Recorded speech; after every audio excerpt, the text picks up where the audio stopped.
Well, after 6 hours of noise,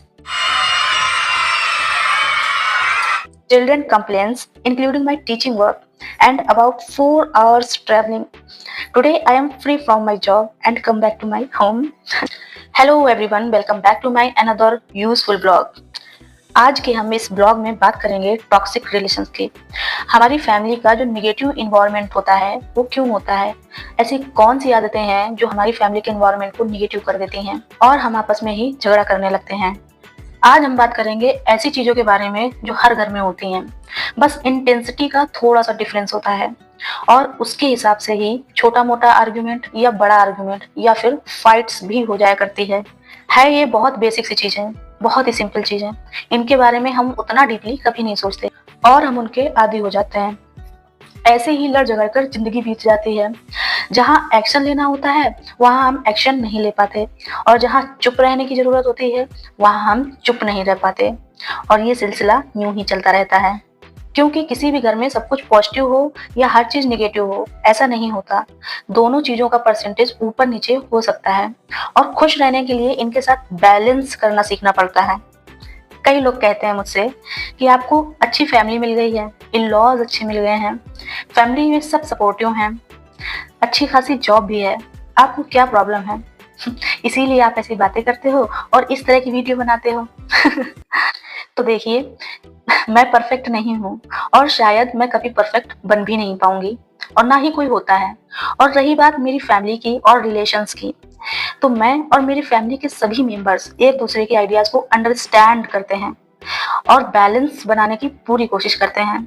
अगर आपको life की सिचुएशंस के साथ बैलेंस करना आ गया तो शिकायतें, विश लिस्ट और एक्सपेक्टेशंस खत्म हो जाएंगी। जब आप इन पोजीशंस पर आ जाएंगे तो आपको फील होगा कि सब बढ़िया है। और रिलेशंस की बात कहेंगे तो कुछ कह लिया और कुछ सुन लिया।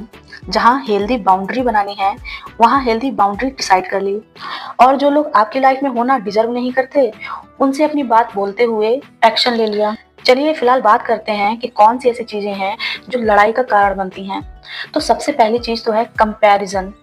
ये सुनने में बहुत कॉमन लगता है बट इससे दिलों में खटास बहुत ज्यादा होती है। अब मैं अपनी फैमिली की बात करूं, मेरी फैमिली में 2 ननद हैं जो मेरे साथ ही रहती हैं, नीतू और मानसी।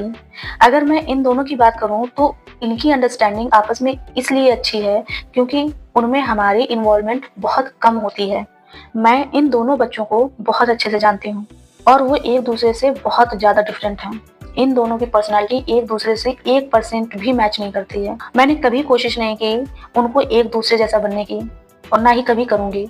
उनको मैंने कभी भी कंपेयर नहीं किया एक दूसरे के साथ और ना ही किसी और के साथ, क्योंकि कंपैरिजन बहुत गलत स्टेप है।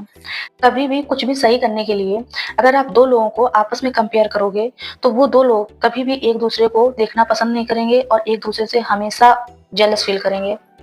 कंपैरिजन से बच्चे हमेशा चिड़चिड़े ही होते हैं और घर में आर्गुमेंट्स होते हैं। ये तो बात थी बच्चों की। अब आते हैं बड़ों के कंपैरिजन पे, यानी डॉटर इन लॉज पे। ये भी एक बहुत कॉमन इशू है हमारे घरों का। हमारे घर के बड़े बुजुर्ग या बहुएं, एक्चुअली मैं भी अभी तक बहू की ही कैटेगरी में आ रही हूँ। तो हर पेरेंट्स चाहते हैं कि उनके घर के बेटे बहुएं हंसी खुशी रहें, लेकिन खुद ही उनमें कंपैरिजन करके सब बिगाड़ देते हैं। मैं तो बस इतना कहूंगी कि जब आपके घर के 2 या 4 बच्चे सेम नहीं हैं, तो 2 डिफरेंट फैमिली से आई हुई लड़कियों से आप क्यों उम्मीद करते हो कि वो सेम क्वालिटीज की होंगी? उनकी तो जीन्स, अपब्रिंगिंग, लाइफ स्टाइल सब डिफरेंट है। तो रहने दो उनको वैसे ही पर्सनालिटी में जो वो कैरी करती हैं। कोई एक आपकी नज़र में अच्छा कर रही है और दूसरा नहीं कर रही, then it's okay, it's fine. आप एक रीजन मत बनिए डिफरेंस क्रिएट करने का। देखिए, एक ही फैमिली में कोई ज़्यादा इंटेलिजेंट होता है और कोई कम इंटेलिजेंट होता है, तो इसमें क्या ऐसी चीज़ है जो आप एक्सेप्ट नहीं कर सकती? किसी के जैसा बनना ही क्यों है?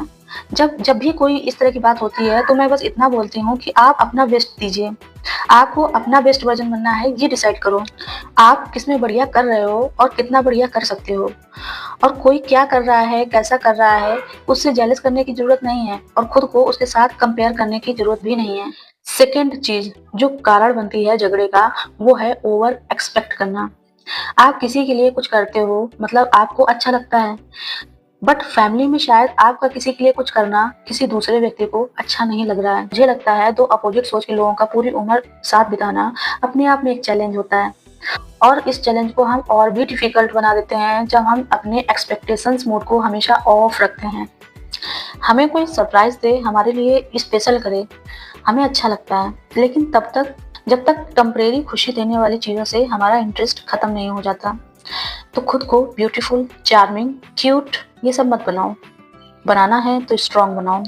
जब आप स्ट्रांग होते हो तो आप बैलेंस करना सीखते हो, एक एवरेज इंसान के साथ, एक टॉक्सिक इंसान के साथ, और एक टॉक्सिक फैमिली के साथ भी। देखिए, घर में जितने लोग होंगे उतने ही उनके विचारों में टकराव भी होगा, क्योंकि एक फैमिली में होते हुए इंडिविजुअली हम अलग ही होते हैं। So personal, social, financial, spiritual, religious topic पे हमेशा हमारे थॉट डिफरेंट ही होंगे, हमारे बिलीफ सिस्टम भी डिफरेंट होंगे, और इस चीज़ को एक्सेप्ट ना करना और खुद को हमेशा सही प्रूफ करने की कोशिश करना इन्वायरमेंट को हमेशा निगेटिव ही करता है, और हम आपस में झगड़ते रहते हैं। मेरा ये ब्लॉग बनाने का मतलब है कि फैमिली के किसी मेंबर को सुधारने के लिए उसे किसी के साथ कंपेयर करना ठीक नहीं है, उसको रेगुलरली टॉर्चर करना ठीक नहीं है। आप उसको अपनी बातों से समझाइए, एक बार नहीं कई बार समझाइए। अगर फिर भी वो नहीं सुधर रहा है या उसको समझ नहीं आ रहा है, तो आप उसको सेम पर्सनालिटी में देखने की आदत डाल लीजिए, या फिर उसको उसके हाल पर ही छोड़ दीजिए। मतलब जब उसको सुधरना होगा तो समय के साथ सुधर जाएगा। आपसे बात करते करते कब लेट नाइट हो जाती है ये मैं खुद भी नहीं जान पाती। यू नो वॉट, मेरी इस सेंटेंस में भी एक पॉजिटिव थिंकिंग है। आई मीन टू से, जब किसी काम को करते हुए हम घड़ी देखना भूल जाते हैं या टाइम देखना ही भूल जाते हैं, it means that is my crush. है ना? इतना घुल जाओ किसी काम में कि आप समय देखना ही भूल जाओ, और जब घड़ी पर अचानक नजर जाए तो बस यही लगे, अरे इतना टाइम कैसे हो गया। So friends, that is enough for today. मिलते हैं अगले ब्लॉग पर। तो इसी तरह प्यार देते रहिए, ब्लॉग देखते रहिए, और ब्लॉग देखने के बाद प्यारा सा कमेंट जरूर कीजिए, क्योंकि आपके कमेंट मेरे लिए बहुत इंपॉर्टेंस रखते हैं और मुझे नेक्स्ट ब्लॉग बनाने के लिए मोटिवेट करते हैं। तो मिलते हैं आपसे अपने अगले ब्लॉग में, तब तक के लिए बाय बाय।